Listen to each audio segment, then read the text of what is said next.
Para dokter terkejut bukan main. Tidak mungkin.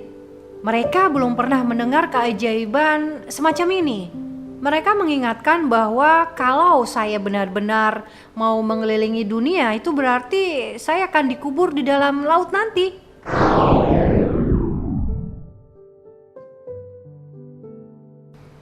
Assalamualaikum warahmatullahi wabarakatuh. Hai, halo sahabat jiwa. Sehat-sehat ya.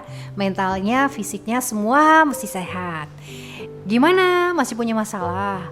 Ternyata setiap kita kan punya masalah yang berbeda-beda. Dan masalahnya harus bisa kita selesaikan ya. Yang remaja-remaja nih dia mesti belajar memecahkan masalah.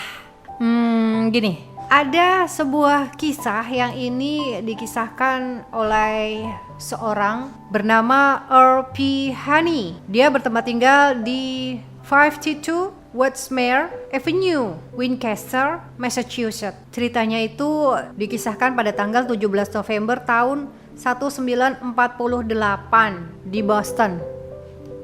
Dia menceritakan kisahnya. Jadi waktu itu sekitar tahun 20-an ya.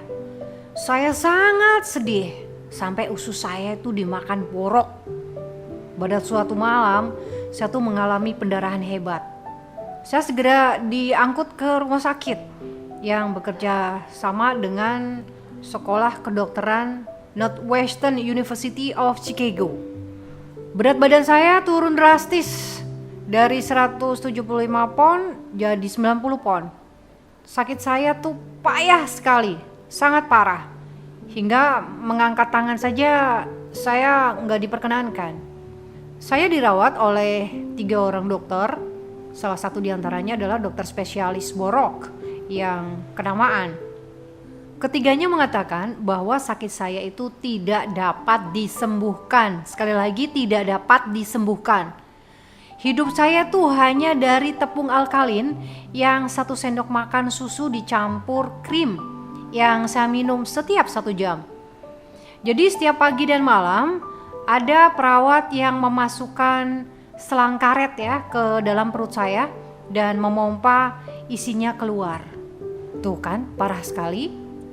Hal ini berlangsung selama beberapa bulan dan akhirnya saya berkata pada diri saya sendiri, lihat sini, Orhani, jika kau sudah tidak punya sesuatu yang dapat diharapkan lagi kecuali maut yang tak kunjung datang, lebih baik kau manfaatkan saja sisa waktu yang tinggal sedikit ini.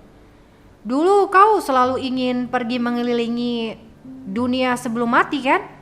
Nah, kalau sekarang kamu memang ingin melakukan hal itu, ya kerjakanlah sekarang juga. Ketika saya menceritakan maksud saya untuk pergi keliling dunia dan memompa isi perut saya sendiri 2 kali sehari selama dalam perjalanan, para dokter terkejut bukan main. Tidak mungkin. Mereka belum pernah mendengar keajaiban semacam ini. Mereka mengingatkan bahwa kalau saya benar-benar mau mengelilingi dunia, itu berarti saya akan dikubur di dalam laut nanti. Tidak, saya tidak mau, sahutku. Aku sudah berjanji pada saudara-saudaraku agar aku dikubur di makam keluarga di Broken Bow, Nebraska. Oleh karena itu, aku mau membawa peti mayat. Ya, peti mayat aku siapkan dan kubawa ke kapal. Kemudian aku menemui pimpinan perusahaan perkapalan dan membicarakan rencanaku. Ya, andai kata nanti aku mati di tengah perjalanan, aku minta agar mayatku dimasukkan ke dalam ruang pendingin dan disimpan di sana sampai kapal pulang kembali. Akhirnya aku berangkat dengan dibekali oleh semangat seperti yang tersurat dalam sanjak Omar Khayyam. Begini sanjaknya. Berbuatlah sebaik-baiknya selama waktu yang kita hayati, sebelum kita juga hancur menjadi abu. Berbaring dalam abu dan bergelimang dalam abu, tanpa anggur, tanpa lagu, tanpa biduan, dan tanpa akhir.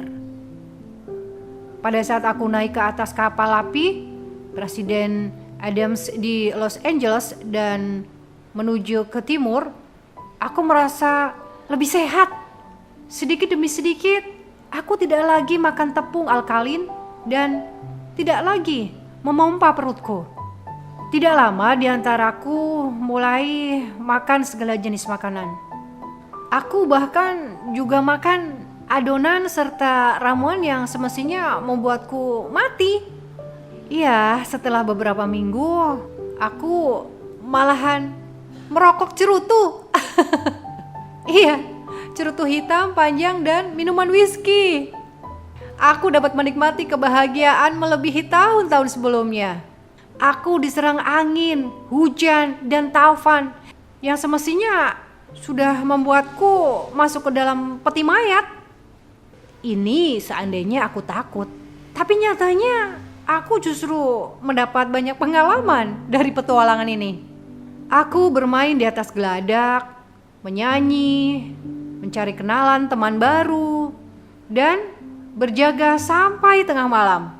Ketika sampai di Cina dan India, aku jadi tahu bahwa kesejahteraan di negaraku bagaikan Firdaus kalau dibandingkan dengan kemiskinan serta kelaparan di timur. Kemudian aku buang semua rasa sedih yang ada dalam diriku dan akhirnya aku merasa enak. Sesampainya aku kembali ke Amerika, berat badanku bertambah 90 pon dan aku hampir lupa bahwa aku pernah menderita borok usus. Iya. Iya, hidupku menjadi lebih bahagia daripada yang sudah-sudah. Aku kembali bekerja dan sejak hari itu aku tidak pernah jatuh sakit lagi. Ini luar biasa. Aku bisa mengatasi kesedihan hatiku. Pertama-tama aku bertanya pada diri sendiri. Kemudian kemungkinan paling jelek apakah yang dapat terjadi? Nah, ya kan jawabannya adalah maut ataupun mati. Yang kedua, aku mempersiapkan diri untuk menerima maut ataupun kematian itu. Memang aku harus mati, tidak ada pilihan lain. Para dokter kan juga mengatakan bahwa keadaanku sudah tidak bisa diharapkan lagi. Dan hal ketiga yang aku lakukan adalah aku mencoba memperbaiki situasi dengan memanfaatkan sisa hidupku ya yang tinggal sedikit ini untuk bersenang-senang dan sepuas-puasnya. Ya, andai kata setelah naik kapal aku masih tetap bersedih hati, aku yakin pulangnya aku sudah tergeletak di dalam peti mayat. Tapi aku bersantai dan melupakan semua kesusahanku. Ketegangan jiwa ini memberikan energi baru buatku. Dan inilah yang sebenarnya sudah menyelamatkan hidupku. Ya, sahabat jiwa, pelajaran apa lagi yang bisa kita petik dari kisah ini? Tentu saja kita harus menganalisa permasalahan, kemudian kita bersiap untuk hal yang terburuk, dan kita memperbaiki hal yang tengah berjalan tersebut. Semoga teman-teman sahabat jiwa bisa belajar dari ini dan kita semua bisa meraih kebahagiaan. Selamat tinggal ketegangan. Selamat datang kebahagiaan. Terima kasih yang sudah subscribe, like, komen, dan share. Semoga bermanfaat ya. Wassalamualaikum warahmatullahi wabarakatuh.